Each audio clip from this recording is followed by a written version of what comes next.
y'all, it's me, Dr. Lynn Daniel, PhD-ES. I'm the self-care evangelist, and I want to talk to you all about social emotional well-being and learning. Do you all know that I am a widow, that I lost my husband it's been a decade. This year, good night, no. This year it will mark 20 years.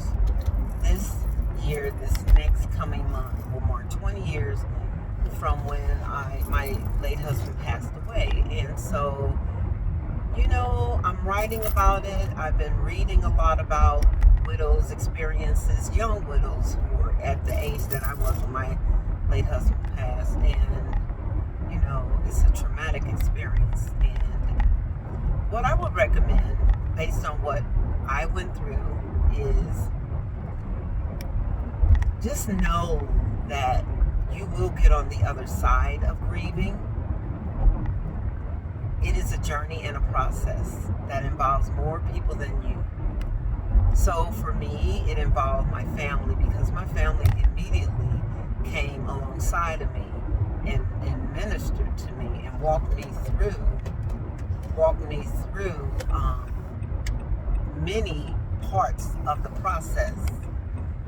I can remember my late husband's family member owned a funeral home, and they, of course, buried him. They were the company that I went with to conduct his burial services, his funeral, and all of it.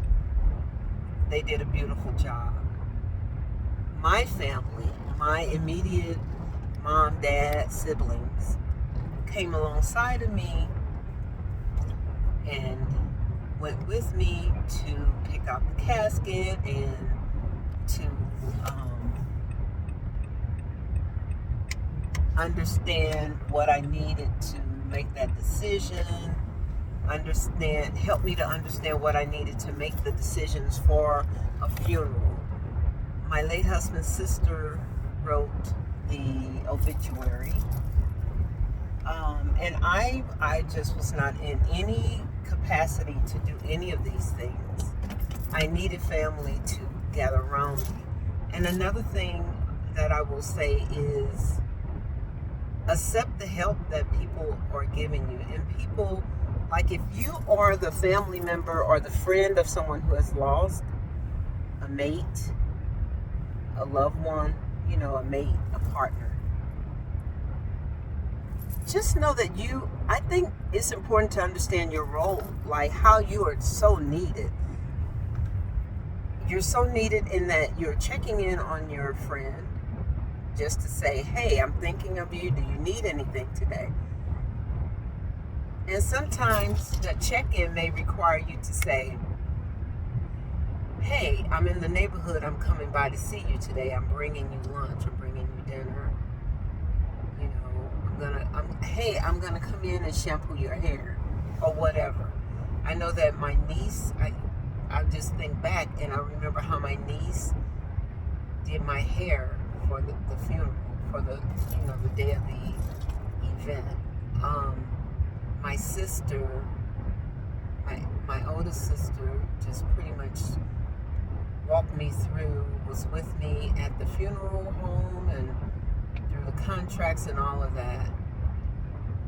It's such a traumatic experience that it traumatizes the one going through it. And so those of you who are in the life of someone who has lost a loved one, you play a very important role, especially once time passes, weeks, months pass, and the individual is left in their solitude and grief. They need to know that others are still praying for them, watching out for them, checking in on them, wanting to understand what their needs are. And so that's all I wanted to say today. I just wanted to encourage those of you who have lost a spouse due to whatever, illness. However, it doesn't matter how they died. You lost them. They're gone from you. And so if you want to hear more in this series, just leave a comment and tell me.